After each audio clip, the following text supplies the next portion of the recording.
ہم خدا کی پوشاک کا کنارہ چھو سکتے ہیں، ہم آسمان کو چھو سکتے ہیں۔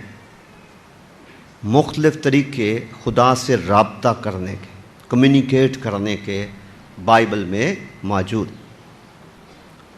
ان میں سے ایک طریقہ خدا کے حضور یا خدا کے مذبح پر قربانیاں چڑھانا ہے۔ جب لوگ ہدیہ جات، نذرانے، قربانیاں خدا کے حضور میں عید عتیق کے دور میں چڑھاتے تھے تو مذبح پر اپنی قربانی چڑھانے کے ذریعے سے اندیکھے خدا کے ساتھ انسان کا رابطہ ہوتا تھا۔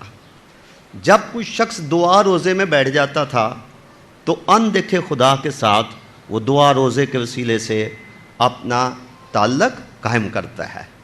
جب کوئی شخص تنہائی میں شخصی طور پر یا جماعتی طور پر وہ خدا کی حمد کرتا ہے، اس کی پرستش کرتا ہے، گیت زبور گا کر وہ اس خدا کی جو ایسے پرستار ڈھونڈتا ہے اس کی پرستش کرتا ہے، تو پرستش کے وسیلے سے بھی وہ پرستش جب بخور کی مانند خدا تک پہنچتی ہے تو خدا کے ساتھ انسان کا رابطہ ہوتا ہے۔ گنتی کی کتاب کے 10ویں باب میں لکھا ہے کہ جب تو اس دشمن سے گھرا ہو جو تجھے ستاتا ہو تو اس وقت تو سانس باندھ کر نرسنگا پھونکنا، اس صورت میں تیری آسمان پر یاد ہوگی، خدا کے حضور تیری یاد ہوگی، اور پھر تو اپنے دشمنوں سے کیا پائے گا؟ رہائی پائے گا۔ تو ہم دیکھتے ہیں کہ پرستش کرنے کے وسیلے سے، اپنے ہدیہ جات اور نذرانے گزارنے کے وسیلے سے، اور خداوند کے گن گانے، اس کے ساتھ کسی نہ کسی طریقے سے اپنی محبت کا اظہار کرنے کے وسیلے سے ہم خدا سے رابطہ قائم کرتے ہیں۔ ایک رابطے کا ذریعہ بائبل مقدس بھی ہے۔ جب ہم خدا کا محبت کا خط یا اس کا لو لیٹر ہم پڑھتے ہیں تو اندیکھا خدا اس کلام کی آیات کی تلاوت کرنے کے وسیلے سے، اس پر غور و خوض کرنے کے وسیلے سے بھی ہمارے ساتھ ہم کلام ہوتا ہے۔ اور دنیا میں بے شمار ایسے لوگ ہیں جنہوں نے محض بائبل کو پڑھتے پڑھتے خدا کی آواز کو سنا ہے۔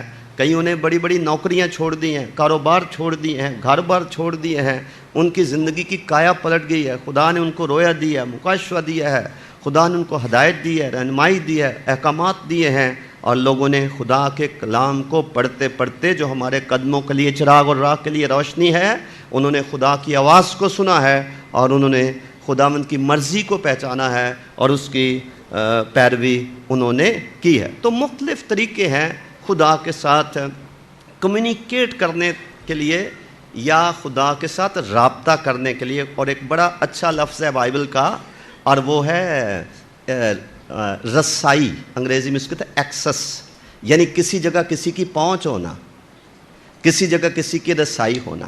ٹھیک ہے، مجھے اچھی طرح سے یاد ہے، میں جب پہلی دفعہ بائبل اسکول میں گیا انگلستان میں، تو میں کالج لائف میں سیاسیات کا اسٹوڈنٹ تھا، تو میں پہلے دنوں میں نے بہت لنڈن گھوما، سارا شہر گھوما، ادھر ادھر جو بھی میری دلچسپی کے مراکز تھے۔ تو جب میں بی اے میں پڑھتا تھا تو میں سیاسیات پڑھتا تھا، تو میرے دل میں بڑی خواہش تھی کہ میں کسی وقت برطانیہ کی پارلیمنٹ جہاں بیٹھتی ہے میں اس کے اندر جاؤں، جا کے دیکھوں گا کیا ہوتا ہے۔ تو میں وہاں چلا گیا، میں نے جا کے معلومات اکٹھی کی کہ یہاں اندر جانے کی اجازت ہے۔ انہوں نے کہا ضرور اجازت ہے۔ کب ہے؟ میں جا کر قطار میں لگ گیا۔ ایک دن میں برطانوی پارلیمنٹ کی جو وزٹنگ گیلری ہے اس میں جا کر میں بیٹھا، مجھے بہت اچھا لگا کیونکہ ہم نے ہسٹری پڑھی تھی اور بہت سارے نام، واقعات۔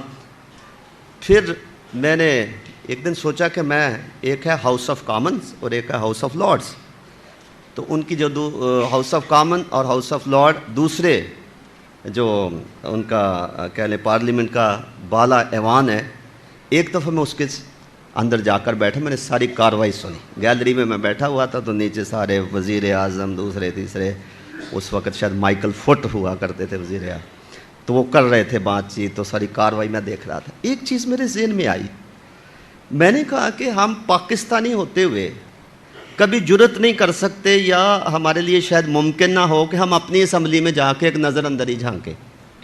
تو یہ ملک ایسا ہے کہ یہاں پر 2 گھنٹے بیٹھے، 4 گھنٹے بیٹھے، سارا دن بیٹھے، تو اپنے ملک میں ہماری رسائی نہیں ہے، لیکن ایک غیر ملک میں جو دنیا کا ایک اہم ترین ملک ہے، تو وہاں تک رسائی ایک بہت بڑا میرے لیے بھی اعزاز تھا۔ لیکن میں یہ نہیں آپ کو بتا رہا کہ میں وہاں بیٹھا ہوں یا میں گیا ہوں، مجھے وہاں سے جو ایک سچائی میں نے سیکھی وہ میں بتانا چاہتا ہوں آپ کو۔ تو میں نے یہ سیکھا، اس وقت میں بائبل اسٹوڈنٹ تھا، کہ اگر کسی شخص کی کسی اس طرح کے اہم ایوان میں یا عمارت میں رسائی ہو تو وہ بڑا اپنے لیے ایک اعزاز اور فخر محسوس کرتا ہے، لیکن اس شخص کے بارے میں آپ کیا کہیں گے جس کی رسائی قادر مطلق خدا تک ہو؟ اس لیے میں رسائی کے لفظ کو بڑا اہم سمجھتا ہوں۔ ہم اپنی پارلیمنٹ میں جا سکیں یا نہ جا سکیں، ہم امریکہ کی پارلیمنٹ اور کانگریس میں جا سکیں نہ جا سکیں، وہ ہمارا ہدف نہیں ہے، نہ ہی اتنی بڑی کوئی فخر کی بات ہے۔ خدا کو ایسے حالات پیدا کر دیتا ہے، لوگ جا سکتے ہیں، لیکن یہ مجھے بتائیں کہ کیا ہر ایک شخص خدا کی عدالت میں، خدا کے تخت کے سامنے، خدا تک ہر ایک آدمی کی رسائی ہے؟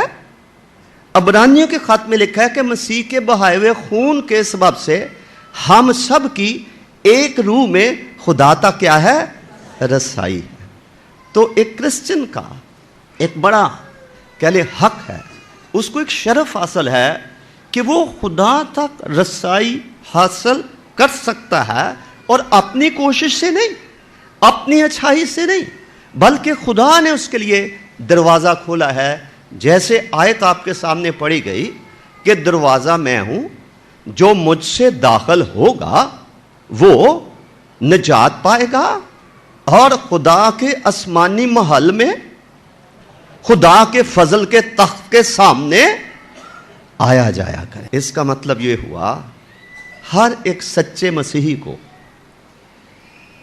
دل کی گہرائی سے خدا کا شکر ادا کرنا چاہیے کہ دنیا کے بڑے بڑے انسان اور بااختیار انسان اور بااختیار طاقتور ادارے، وہاں تک ہماری رسائی ہو نہ ہو، ہماری رسائی طاقتور ترین خدا جو قادر مطلق ہے، ہماری رسائی اس خدا تک ہے، اور وہ میرے کہنے سے نہیں ہے، میرے بتانے سے نہیں ہے، وہ خداوند یسوع مسیح کے کہنے سے اور بیان کرنے سے ہے۔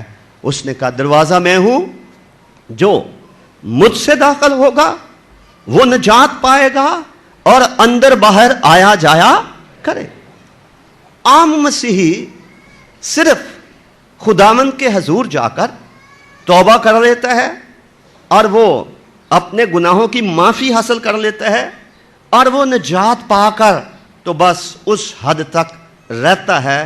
جو اگلا سٹیپ ہے کہ وہ اندر باہر آیا جائے گا، یعنی اس کو اجازت ہے، اس کو شرف مل گیا ہے، اس کو حق مل گیا ہے، اس کو پرمٹ مل گیا ہے، اس کو اجازت مل گئی ہے کہ وہ جب چاہے وہ خدا کی بارگاہ میں جا بھی سکتا ہے، جب چاہے وہاں سے آ بھی سکتا ہے۔ اس کا مطلب ہے he or she has access، اس کو خدا تک رسائی حاصل ہے۔ جس آدمی کی خدا تک رسائی حاصل ہے وہ آدمی ڈھونڈے سے نہیں مل۔ اور آج صبح ہم گزشتہ اتوار کے پیغام کو آگے بڑھائیں گے۔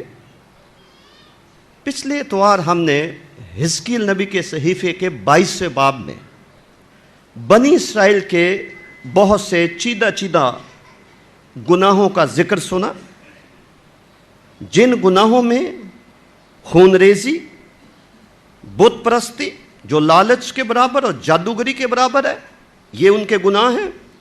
پھر یہ قوم فسادی قوم مشہور ہے، بدنام بھی ہے، ماں باپ کو حقیر بھی جانتے ہیں، پردیسیوں پر بھی ظلم کرتے ہیں، جس کو آج کے دور کی ہم کڈنیپنگ کہہ سکتے ہیں، کسی کا اغوا کر لینا، کسی کو توان وصول کرنے کی نیت سے، پھر چغل خوری ہے، اور پھر اور بہت ساری برائیاں ہیں جو قوم میں پائی جاتی ہیں۔ اور لوگ جنسی گناہوں میں کھوئے ہوئے ہیں، اور اس طور سے خدا ان سے ناراض ہے۔ پڑوسی اپنے پڑوسی پر ظلم کرتا ہے، اور لوگوں نے خدا کو فراموش کر دیا ہے۔ لوگ پیسے کے، نفع کے، فائدے کے پیچھے پڑے ہوئے ہیں، اور خدا ان سے انتہائی ناراض ہے، اور خدا نے یہ حکم صادر فرما دیا ہے کہ خدا ان کو تباہ کر دے گا۔ خدا ان کی عدالت کر کے خدا ان کو ہلاک کر دے گا، ان کے گناہوں کی سزا ان کو دے گا۔ لیکن اس کے باوجود حزقیل اس کے 22 باب کی 30ویں آیت میں لکھا ہے کہ میں نے ان میں تلاش کیا کہ کوئی آدمی مجھے مل جائے جو رخنا میں میرے سامنے کھڑا ہو اور میں ان لوگوں کو ہلاک نہ کروں، لیکن میں نے ان میں سے تلاش کی تو مجھے ایک آدمی بھی نہ ملا، اور اس ایک آدمی کے نہ ملنے کے نتیجے میں خدا کا قہر رک نہ سکا، اور خدا نے اپنی قوم کو سزا دی۔ اگر کوئی آدمی مل جاتا جس کو ہم شفاعت کرنے والا کہتے ہیں یا انٹرسیسر کہتے ہیں، اگر کوئی شخص خدا کو مل جاتا تو بنی اسرائیل بہت بڑی تباہی سے بچ سکتے تھے۔ اس شخص کا نہ ملنا ایک بہت بڑا المیہ ہے کہ ساری دنیا برائی میں اس طرح سے کھو جائے، خدا کو اس طرح سے ناراض کر لے، خدا سے اس طور سے دور ہو جائے، خدا سے کوئی تعلق نہ رکھ پائے، اور اپنے گناہوں کے سبب سے اپنے آپ کو ریاکاری اور مکاری اور روایات اور رسومات کے پتوں میں چھپائے، اور خدا کا سامنا کرنے کے لیے کوئی تیار نہ ہو۔ ایک شخص بھی نہ ملا، اور اگر ایک شخص مل جاتا تو قوم کے لیے کس قدر وہ باعث برکت بن سکتا تھا۔ ایک اور آیت ہم پڑھ کے اس سچائی کو آگے سیکھیں گے۔ ایوب کی کتاب کا 9واں باب نکالیے۔ ایوب کی کتاب اس کا 9واں باب، ایوب کی کتاب اس کا 9واں باب نکالیے۔ ایک آیت ہم اس باب میں سے پڑھیں گے، بلکہ 2 آیات ہم پڑھتے ہیں، 32ویں اور 33ویں آیت۔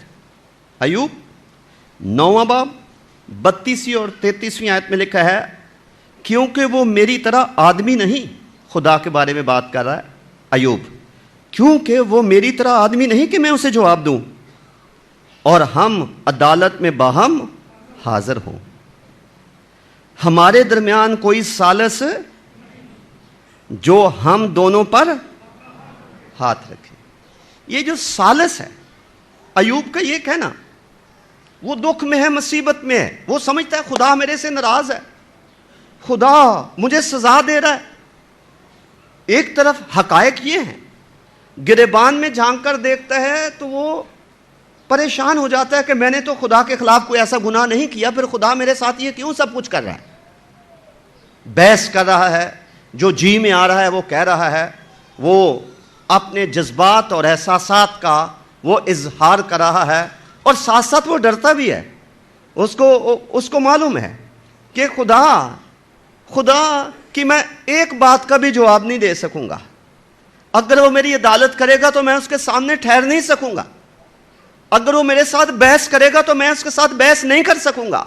اس کو اپنی کم مائگی کا بھی اعتراف ہے، خدا کی قدرت کی بھی اس کو پہچان ہے، لیکن جو اس کے حالات ہیں اس نے اس کے اندر ایک بڑی بکھلاہٹ پیدا کر دی ہے، اپسیٹ ہو گیا ہے، اس کے ذہن میں ایک طرح کی بھگدڑ مچ گئی ہے کہ ایک طرف تو میں پورے طور پر خدا کی پیروی کرنا چاہتا ہوں اور کرتا بھی ہوں، اور ہر چیز خدا کے لیے قربان کرنے کے لیے تیار ہوں، پھر بھی میں دعا کرتا ہوں تو ایسے جیسے خدا موجود ہی نہیں ہے، خدا جواب ہی نہیں دیتا ہے، دشمن میرے اوپر غالب آ رہے ہیں۔ تو وہ اس طور سے وہ پریشان ہے، اور ہم جیسا انسان ہوتے ہوئے مایوسی کے عالم میں وہ کئی بہکی باتیں بھی کرتا ہے، شکوہ شکایت بھی کرتا ہے، لیکن اسی تناظر میں وہ کہتا ہے کیونکہ وہ میری طرح آدمی نہیں کہ میں اسے جواب دوں، اور ہم عدالت میں باہم حاضر ہوں۔ کیونکہ عدالت میں باہم حاضر ہونے سے مراد یہ ہے کہ 2 آدمی ایک جیسے کیا ہوں، قصوروار ہوں۔ 2 آدمی مجرم ہو قصوروار ہو تو وہ عدالت میں باہم حاضر ہو، لیکن خدا تو قصور نہیں کرتا ہے، نہ کر سکتا ہے، اس کی ذات تو پاک اور کامل ہے، تو وہ کہتا ہے کہ ہم باہم عدالت میں نہیں کھڑے ہو سکتے، وہ تو جج ہے، وہ تو جج ہے، وہ تو ساری دنیا کا عدل کرتا ہے۔ تو ایک تشنگی اس کے اندر ہے، اور وہ یہ ہے ہمارے درمیان کوئی ثالث، مطلب کیا کہ میرے اور خدا کے درمیان کاش کوئی اور ایک درمیانی ہستی ہوتی، جس کی تکمیل ہم بعد میں جا کر یسوع مسیح میں دیکھتے ہیں۔ تموتھیوس کے خط میں لکھا ہے یسوع مسیح خدا اور انسان کے بیچ میں کیا ہے؟ درمیانی ہے۔ تو ہمارے درمیان کوئی ثالث نہیں، ثالث صلح کروانے والا، ثالث رخنا میں کھڑا ہونے والا، ثالث بچاؤ کروانے والا، ثالث ایک غصے سے بھرے ہوئے شخص کو اس کا غصہ ٹھنڈا کرنے والا، ثالث کمزور کی حمایت کرنے والا کہ کوئی بات نہیں، کمزور ہے، اس کو کچھ نہ کہیں، معاف کر دیں آپ۔ اور آج مجھے خداوند یسوع مسیح کی یہ مبارک بادی کی اہمیت اور اس کے معنی بھی یاد آتے ہیں، جب انہوں نے کہا مبارک ہیں وہ جو صلح کراتے ہیں وہ خدا کے۔ ایک سوال میں یہاں آپ سے کرنا چاہتا ہوں کلام سمجھانے کے لیے۔ کبھی زندگی میں آپ نے محسوس کیا کہ آپ کے کسی کے ساتھ تعلقات کشیدہ ہیں، ناراضگی ہے، جھگڑا ہے، تعلقات کشیدہ ہیں، اور آپ منہ سے نہ کہیں لیکن آپ کے دل میں یا ذہن میں ایک آواز اٹھے کہ کوئی اگر ہماری صلح کروا دے تو کتنا اچھا ہو؟ کبھی ہوا اس طرح کا تجربہ؟ بعض اوقات کسی ثالث کے نہ ہونے کے سبب سے فیملیز تباہ، آپ کے ارد گرد بہت ساری ازدواجی زندگیوں کی کشتیاں غرق ہو گئیں صرف بیچ میں ثالث نہ ہونے کی، غصے میں، ناراضگی میں، طیش میں، زخموں سے چور، جس کے جو منہ میں آیا اس نے کہہ دیا، جو سمجھ میں آیا وہ قدم اٹھا لیا، کیونکہ بیچ میں ثالث نہیں ہے کوئی۔ آپ میں سے جو بزرگ یہاں تشریف فرما ہے، ممکن ہے کہ کئی خاندانی معاملات میں صرف آپ کے حکمت سے بھرے ہونے اور ثالث ہونے کی وجہ سے آپ نے کئی زندگیوں کو نقصان سے بچا لیا ہو۔ ایسا ممکن ہے، یقیناً ایسا ممکن ہے۔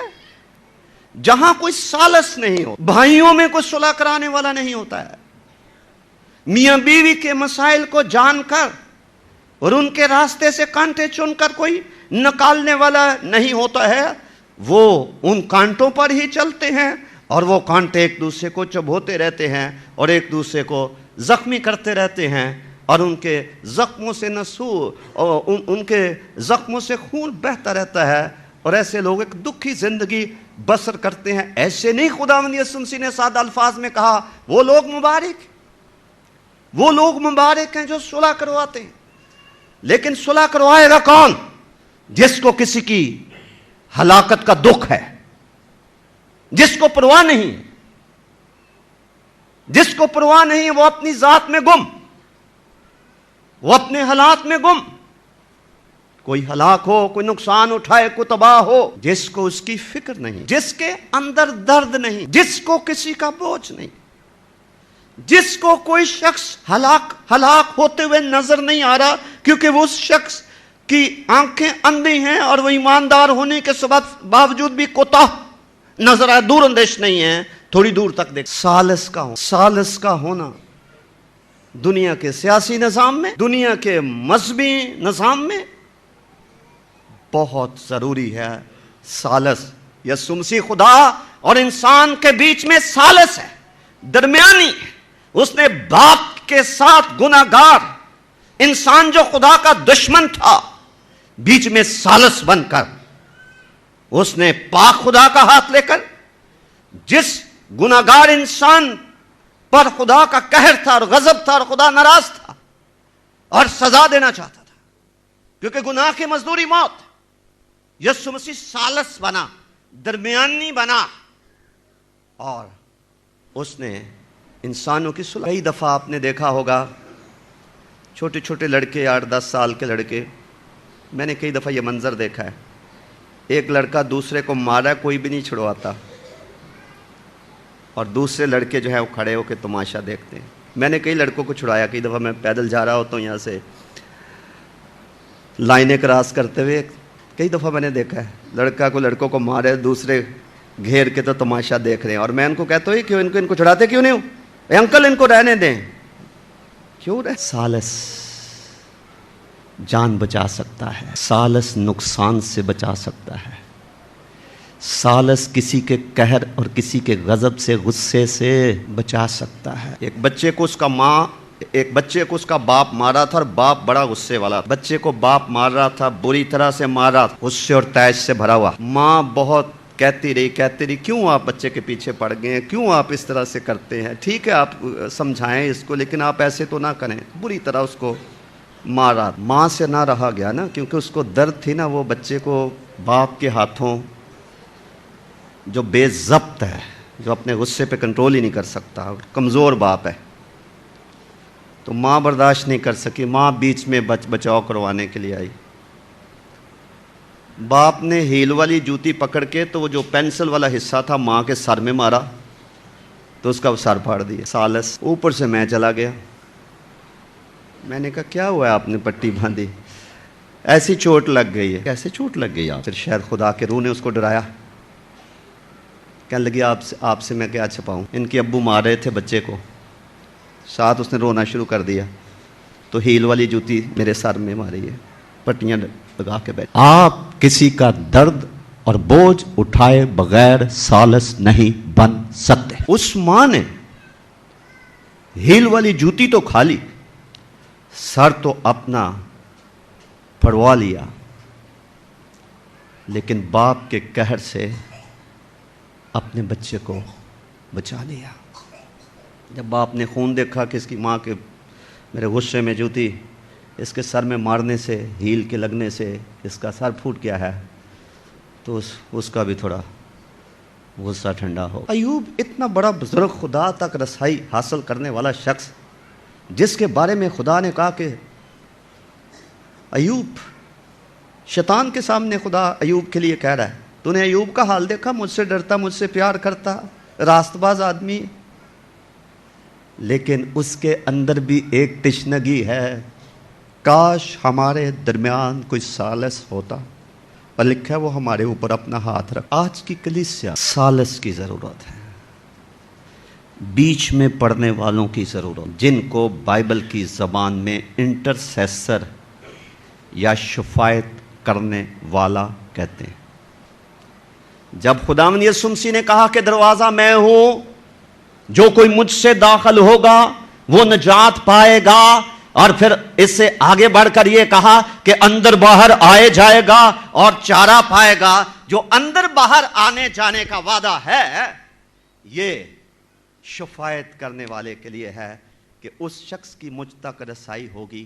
اپنی کوئی تکلیف ہو وہ آ کر مجھے بتائے، کسی اور کی تکلیف، اس کی تکلیف ہو وہ آ کر مجھے بتائے، کیونکہ وہ اندر باہر آیا جایا کرے. اب اگر ہم مسیحی ہیں اور ہمیں خدا کی طرف سے اندر باہر جانے کی اجازت ہے، یا خدا تک ہماری رسائی ہے،